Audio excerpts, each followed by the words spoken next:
Every week, the Payne family cuts straight to the real financial story. The one question, Bob, everyone's asking is, are we in an artificial intelligence bubble? You've been through boom and bust. What do you think? No hype, no myths. Just what actually matters to your money. Does feel very similar to what we experienced in the 90s. Where are we, though? Are we in 1995, 1997, 1999? Listen to the Pain Points of Wealth on the Red Apple Podcast Network. This podcast is brought to you by Carvana. Carvana makes car selling fast and easy from start to finish. Enter your license plate or VIN and get a real offer in seconds, down to the penny. If you accept, Carvana will come pick up your car from your driveway. Or you can drop it off at one of our car vending machines. Either way, you get paid instantly. It's fast, transparent, and 100% online. Car selling that saves your time. That's Carvana. Carvana. Pickup fees may apply. The Stone Zone. Entertaining and informative. On the Red Apple Podcast Network. You are now entering the Stone Zone. Well, New York Mayor Rudy Giuliani, perhaps the greatest mayor in New York City history, has been completely and totally vindicated. For the mere act of zealously representing the interests of his client, President Donald Trump, the far left, rather than actually consider the legal arguments that he was making, silenced him, debanked him, disbarred him, and tried to bury him in egregious, aggressive lawsuits. They've done everything humanly possible to break this man, and yet he still does a stirring podcast every single day. He is a tough Italian American, and they cannot break his spirit or his a lifelong habit of telling the truth. But incredibly, a citizen investigation into the 2020 election in Fulton County, Georgia, has proven that Rudy Giuliani was right when he said that major voter fraud did in fact occur in Fulton County in that pivotal year. After an open records litigation costing more than $15,000, investigator David Cross obtained nearly all of the county's election records and found that at least 134 tabulator tapes that would cover roughly 315,000 votes were missing the legally required signatures of poll workers. Under Georgia law, unsigned tapes must be uncertified. Cross testified before the Georgia State Election Board that every early morning tabulator tape had actually lacked signatures, accounting for more than 60% of the county's 2020 votes.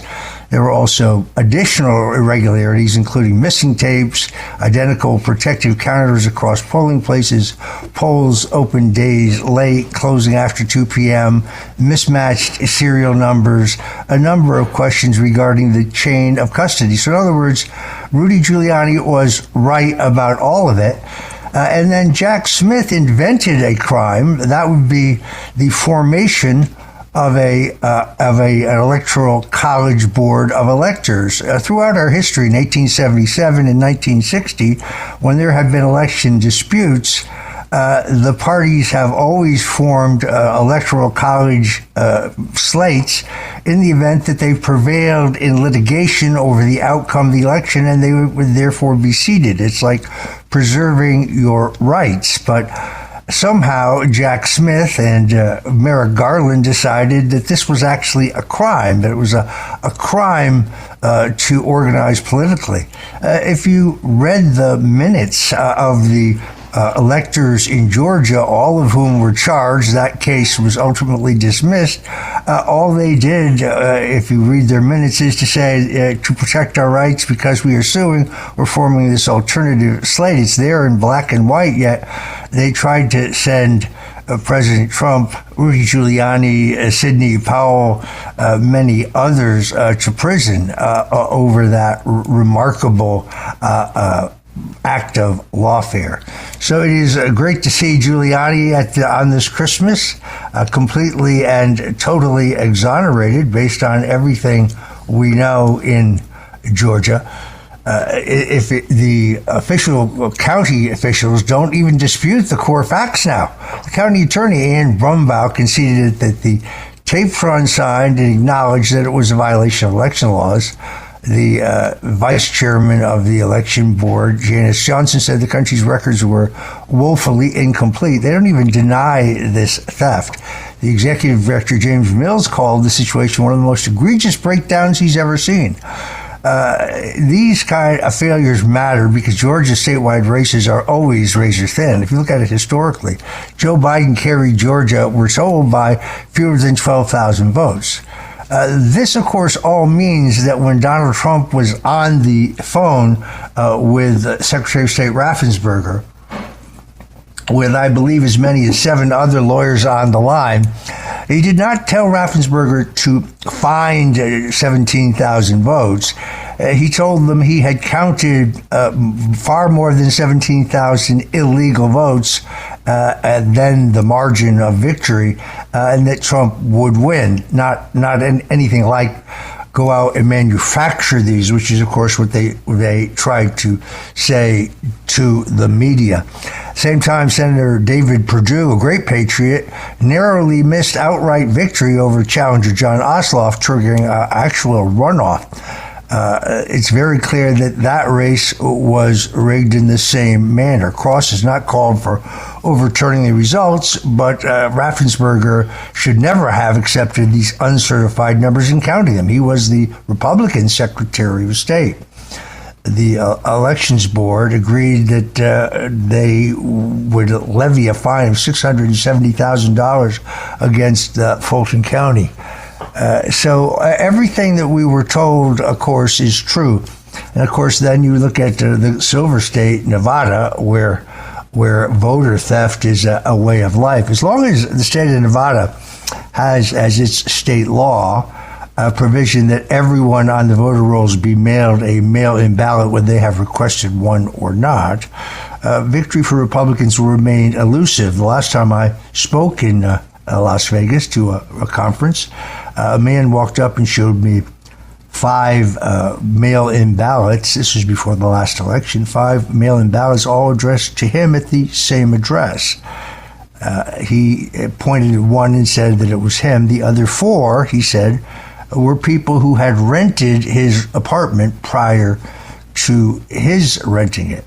I asked him if he knew anything about them. He said 2 of them have moved out of the state and 1 of them is deceased, but they're still all getting ballots. Now, if he were a dishonest person, he, of course, could have cast all of those votes, but he did not do so. Until Republicans figure out how to fix that problem in the Silver State, which was once a reliably Republican state producing such giants as Senator and Governor Paul Laxalt, who was the chairman of Ronald Reagan's campaign in 1980, and as governor, Nevada became a close friend of neighboring Governor Ronald Reagan. That is a key state on the path to 270 electoral votes. Meanwhile, the Epstein furor is back up in the air. The New York Post breaks a story which really is not a story, reporting all of which had been previously reported, that Trump was on several occasions on Jeffrey Epstein's private plane. They really don't harp on the fact that this is a flight that never went to Epstein Island, but flew on a weekend on Fridays to Palm Beach and back to New York, and that Marla Maples, the president's then wife, and his daughter Tiffany were on the flight with them, along with a nanny. But that, of course, is not the focus. This is the same recycled garbage. Look, that Trump had a relationship with Epstein is not a secret. And all of these photos that have been released, it's interesting to me that all of the women and other people seen in photos of Trump are all adults, most of them models. This proves nothing, of course, other than invading the privacy of those individuals.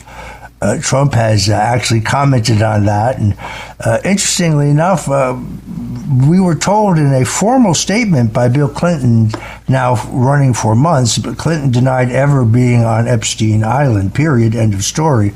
The problem was that in my 2015 book, The Clintons' War on Women, I established through both the FAA manifest showing who was on the airplane and also in the sworn testimony of 3 different litigants, victims of Epstein, including Virginia Roberts Giuffre, who I did 2 3-hour sessions with, and I read all of her sworn testimony. Very clearly, Bill Clinton was on the island. Now, these documents that have been released show Bill on the island. Bill Clinton put out a feisty statement saying that the documents were somehow being manipulated, that he didn't understand why these docs were being shown and not documents of others. It was very spooky. But the point, of course, is that these documents are released by the House Democrats and came from the Epstein estate. Epstein's siblings and his living relatives are all major left-wing donors. There's a surprise. So once again, it's incumbent to point out the facts here. Yes, Trump and Epstein had a relationship, but Trump and Epstein fell out in 2004. This is before he even owned that airplane. And Trump banned him from all of his properties and from his life. And this was after, reportedly, Epstein made an indecent advance against Virginia Roberts Giuffre, who was working part-time, under 18, part-time, in the spa. And that litigation raged on for years. I read all of it. It is the same recycling that we have tried to do. It is smear and innuendo. Trump was never on the island. Trump was never in his New York home. Trump was never on his Arizona ranch. Trump never went to his Paris apartment.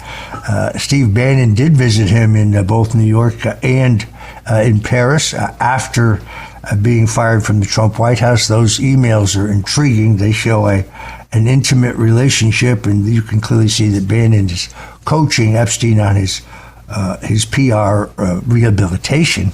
I believe that the 10 hours of video that Steve Bannon shot with Jeffrey Epstein, which he tells us is for a documentary that is yet to be released, is in fact mostly practice footage for a 60 Minutes interview that Epstein had scheduled, which of course fell away when Epstein was arrested.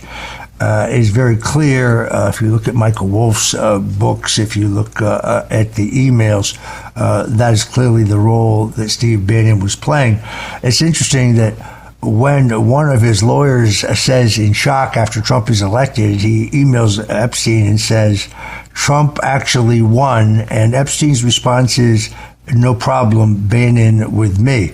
So there it is. And people say, oh, what's your beef with him? Yeah, he did perjure himself at my trial. He did tell the House Intelligence Committee that he and I had never discussed WikiLeaks, Julian Assange, or these allegedly stolen emails that weren't even taken by, other than out the back door on some portable disk.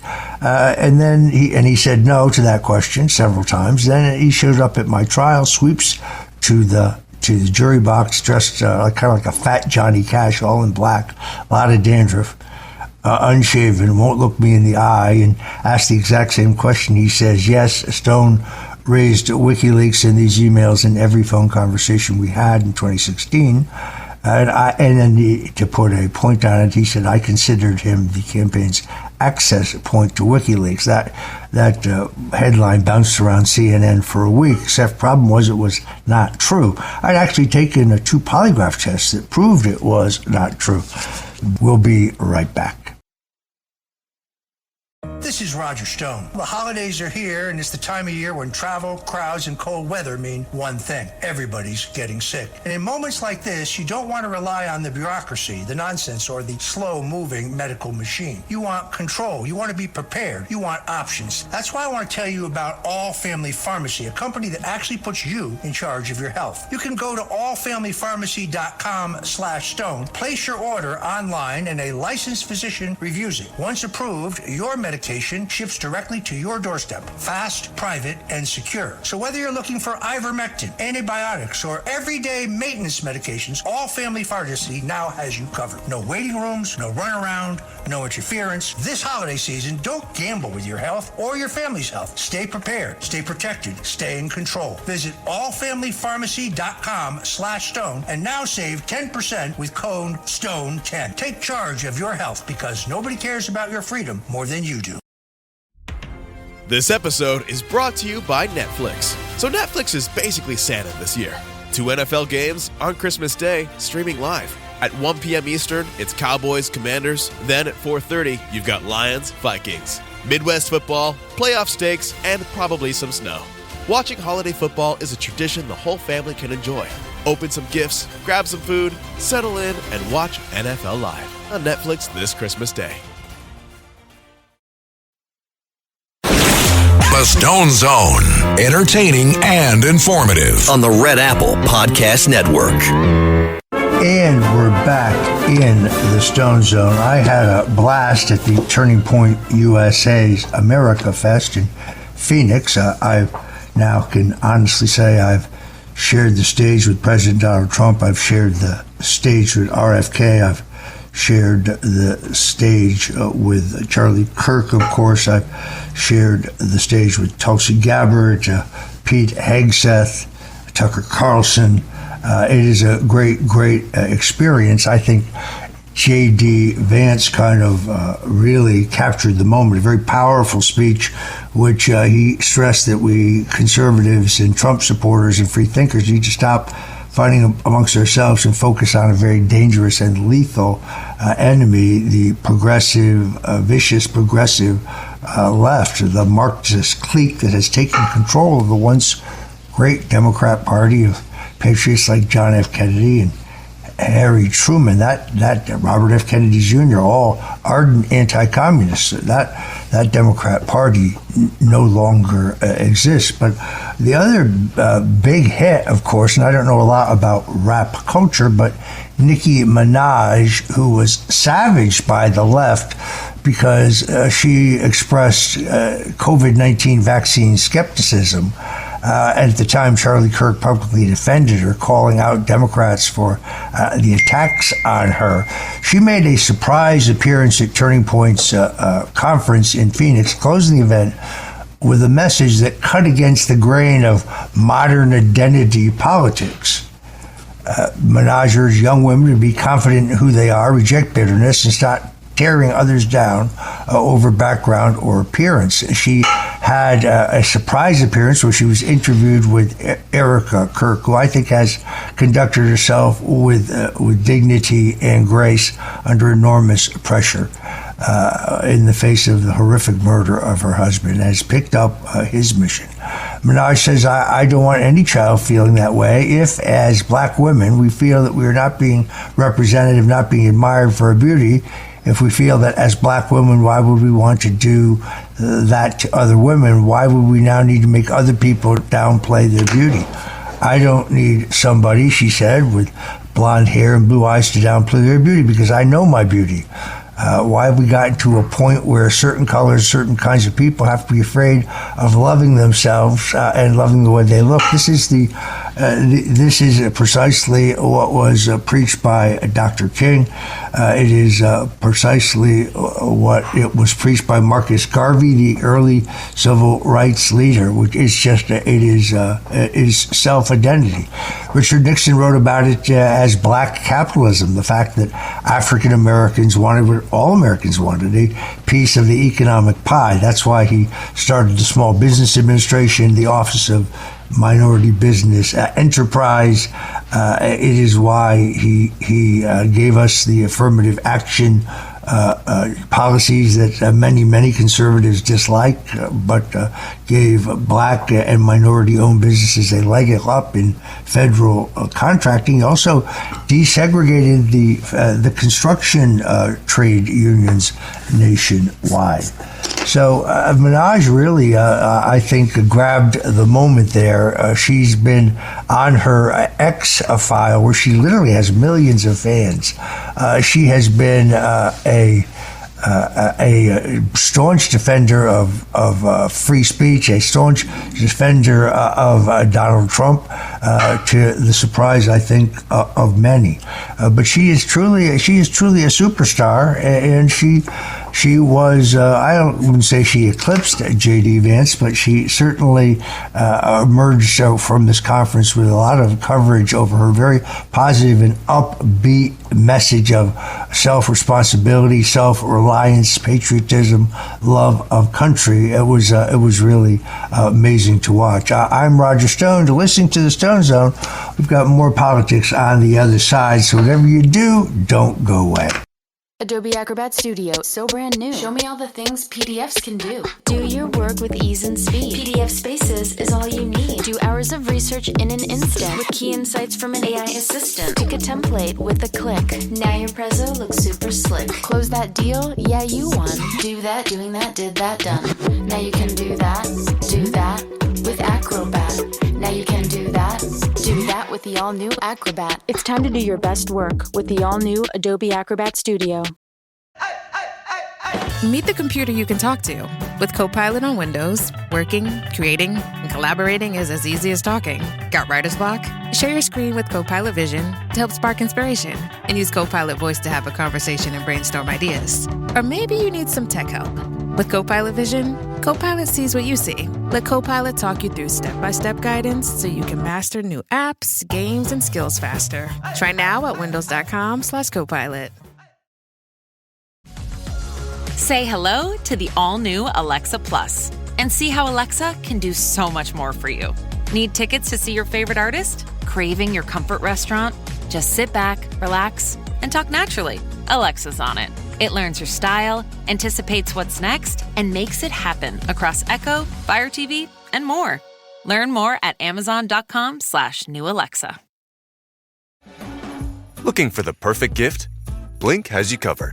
With the Blink security camera, you're giving the gift of peace of mind. A camera? Isn't that hard for them to set up? It's simple to install anywhere, and they'll always know what's happening at home. Okay, that's actually perfect. Perfect indeed. Give the gift of smart security with Blink so they can check in on home from anywhere this holiday season. Shop now at Amazon.com/Blink. The Stone Zone. Entertaining and informative. On the Red Apple Podcast Network. Welcome back. You are re-entering the Stone Zone. President Richard Nixon used to secretly watch All in the Family.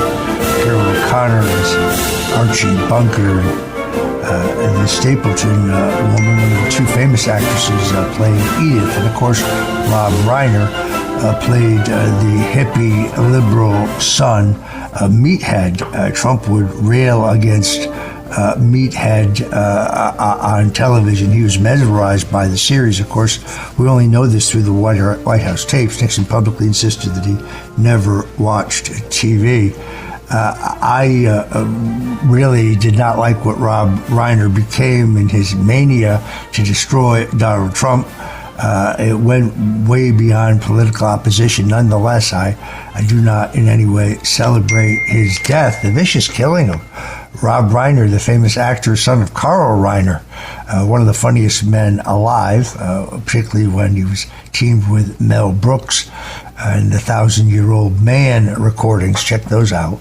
And his actress wife, Michelle Reiner, may have been shaped by years of psychiatric intervention, powerful prescription drugs, which unfortunately appear to have warped the mind of the alleged killer, Nick Reiner. The Reiner's son stands accused of killing both of his parents by knifing them to death. His defense attorney, Alan Jackson, acknowledged at a press conference that the case involves some very complex and serious issues. These issues center on a lifetime of mental illness diagnoses and drug regimens. Reports indicate that Nick Reiner, the accused killer, spent much of his youth cycling through rehab facilities and psychiatric treatment. A recent schizophrenia diagnosis from Nick Reiner put him on a new powerful cocktail of different mind-bending drugs, which according to the reports, could have caused him to totally lose touch with reality. Many times, Big Pharma's profit-driven tendency to shove pills down our throats to everyone can backfire, and that may sadly have been the case here with the Reiner family. One of the unwritten stories is whenever you have any of these mass killings, these horrific mass killings, which are becoming all too common in America today, you never see a report on how many of the killers are using psychotropic drugs. It is a much underestimated question. The unquestioned authority of psychiatric experts in this case say, and this is it's a problem in all society, facilitates, I think, the widespread use of these mind-altering drugs, making giant profits for Big Pharma when some of their side effects are still listed as unknown by regulators like the FDA. Antipsychotics, antidepressants, anti-anxiety medication all carry warnings for side effects, including aggression, agitation, hallucinations, emotional instability, symptoms disturbingly relevant in these violent cases. Yet the courts routinely keep sealing the medical records and these situations that involved mass killings, so we can't find out if that is driving some to these extraordinarily violent acts. It is a daunting question. I'm looking forward to these holidays. I'm going to use the time to finish a book project that I have been working on for some time. It is a book on the attempted assassination of President Ronald Reagan. The book is finished. It needs a final edit, and I have to choose cover art, and I'll probably put it up online, but the name of the book is Bushwhacked, the real story of the attempted assassination of President Ronald Reagan. And I do make a compelling case and document to the extent possible the involvement of Deep State, the Central Intelligence Agency, and yes, Vice President George Bush. I've been working on this for several years. It would be nice to have the quiet to finish it, but it's nice, when the phone is not ringing. President Trump is bouncing back in the polls. This is not surprising. It's very important when you look at polling to recognize how volatile and fluid it is in our politics today, and that in politics, a week can become a lifetime. President Trump seems now to be regaining momentum, with a new poll showing his job approval beginning to climb to a 3-month high after a period of decline earlier this year. And therefore, those who are trying to now count him out, I think, are making a horrific mistake. I spoke to this question when I spoke in Phoenix at the terrific Turning Point event, and that is to say, those who say, well, the 2026 elections are lost and Trump is doomed to have 2 years of phony impeachments and investigations and subpoenas and witch hunts, it's just way too early to make that decision because we don't have enough information. In politics, as this poll shows, a week is a lifetime. Trump, after a round of very successful trade negotiations, moves up to the highest mark. The first time he's hit 50 since late September, but it's a 9-point net advantage, approval over disapproval, which is the widest it's been since August. This shows that things are beginning to move in the right direction. It's important to recognize that Trump's December 17th address to the country, when he released the latest inflation report, caused a spike. Inflation is down under Donald Trump. Unemployment is down under Donald Trump. Food prices are down under Donald Trump. They're not down as low as they need to be. When you ask voters how they measure their own financial strength or weakness, 33 of them speak immediately to food prices, grocery prices. Gasoline, of course, which was the second largest concern, has dropped as a concern. It's logical. The cost of gasoline is dropping. So as it is cheaper, it is less a boiling issue for the voters. Housing is emerging as a major battleground. and Donald Trump's expertise here as a home builder and his ability to use Fannie Mae and Freddie Mac and a very aggressive posture there. He's been talking for some time about the government owns those entities. He's been talking about taking them private, reaping huge rewards for the taxpayers. At the same time, I think keeping control of them. And if they can create certain mortgage vehicles that are designed for young people starting out because of a stronger economy and a better interest rate, I think we could have a sea of Trump homes across the country by the time of at least the 2028 election. Trump is in very much the same position that Reagan was in. Reagan's tax cuts and his regulatory cuts and his muscular position towards the Soviet Union, which was not inexpensive, because we ended up having to spend the Russians into the ground. They lost the arms race because they could no longer keep up with us, because Reagan rebuilt our national defenses, which had really woefully been allowed to atrophy under Jimmy Carter.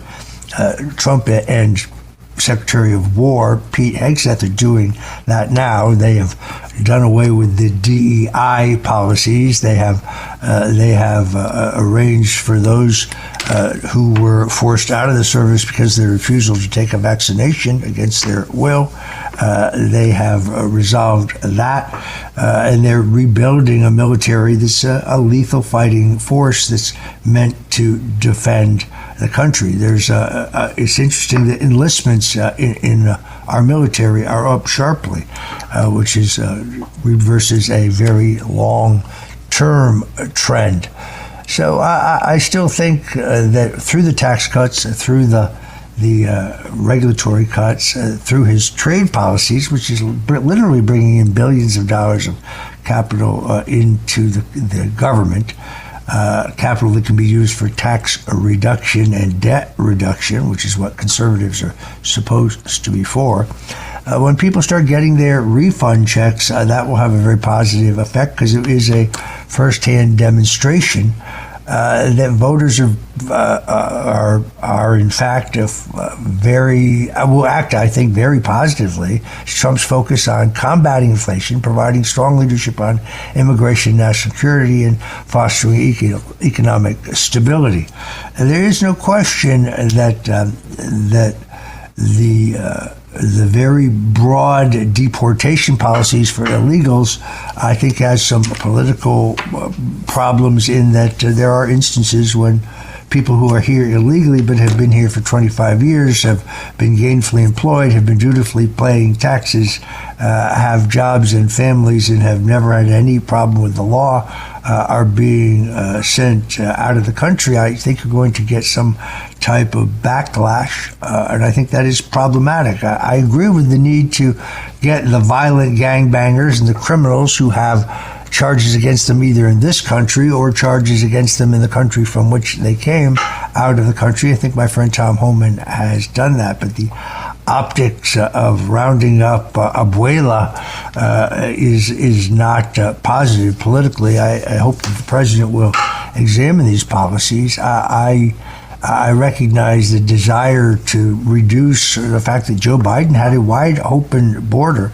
and we probably had as many as 30 million people, 30 million, that's what the real experts will tell you, enter the country. We don't know who they are. We don't know where they are. We don't know how many of them are terrorists. And the weaponry that they have brought into the country is extraordinary. And not to mention the social cost of fentanyl and other heavy drugs going across our porous border during the time that Biden was president. The Chinese were literally making millions of dollars poisoning us. That's what I believe the fight in Venezuela is really about for Trump. I mean, he says it's about the oil, and he's right about them taking some of our oil rights from U.S. companies, but what's far more egregious is that Venezuela is really not a country, not the way we think of one. This is a mafia-run, drug-running, narco-Marxist operation. It is dedicated solely to that. They are transporting deadly drugs into the United States. So the same deadly drugs are being sent from Honduras as well as some from Cuba into the United States. Donald Trump's moves on Maduro above and above all are to end this deadly flow of both fentanyl supplies by the Chinese and cocaine from these countries across our border. What ultimately happens here remains to be seen. Trump is not a man to challenge and be trifled with. Maduro is reported ready to abandon the island, seeks safe passage. It was reported that he asked Trump to be allowed to continue to have control of the military, which of course Trump said no. I'm Roger Stone. To listen to the Stone Zone, and we'll be back with more in just a minute. The Stone Zone, entertaining and informative on the Red Apple Podcast Network. Remember when the New York Post, just days before the 2020 election, broke an incredible story about Hunter Biden's laptop, which, according to the paper, he had left at a repair shop in Delaware. The repair shop owner, a man named John Paul McIsaac, turned it over to the FBI because the contents were so shocking. They showed pornography, they showed drugs, but more importantly, they showed egregious pay for play and enormous payments, including apparently some reserved for his father, who was then vice president. That, of course, would be a crime. He's referred to as the big guy. Most of those stories were broken by Miranda Devine of the New York Post, who's a great reporter and a great lady, but Hunter Biden viciously attacked her weeks ago, or days ago, I should say, in the New York Post. Now Hunter Biden is back at it again. He did a podcast interview with the former CIA contractor Sean Ryan, very popular, and this guy is truly demented. He once again attempts to dismiss the infamous laptop story as reported by the New York Post in October 2020, as in claiming in some convoluted way that the laptop was fabricated, insisting that while a physical laptop may exist, the data was allegedly stitched together from years of emails by foreign actors and political operatives. All of this is disproven. You can go to MarcoPolo.org. MarcoPolo.org is a nonprofit organization that has meticulously preserved and footnoted the entire oeuvre of Hunter Biden's laptop. It is shocking in terms of the number of state and federal crimes revealed. I believe that Garrett Ziegler and the folks at MarcoPolo.org have evidence of direct crimes of about 158, I believe it's state and federal crimes. It is really incredible that he's doing this media tour, trying to claim once again that the laptop was not his, despite multiple forensic analysis, sworn testimony, federal investigations that have now completely and authenticated the laptop's contents. The Democrats, as you recall, were desperate to make sure this story died quickly.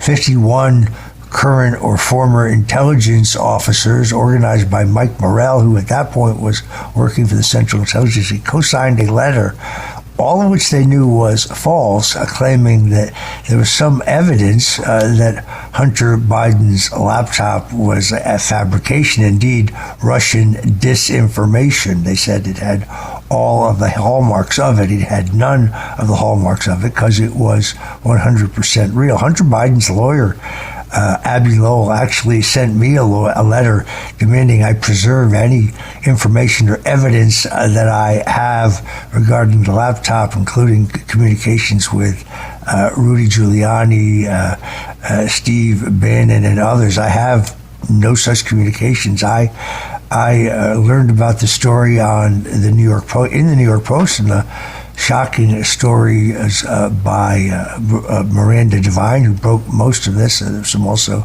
some good coverage of it over at Breitbart.news.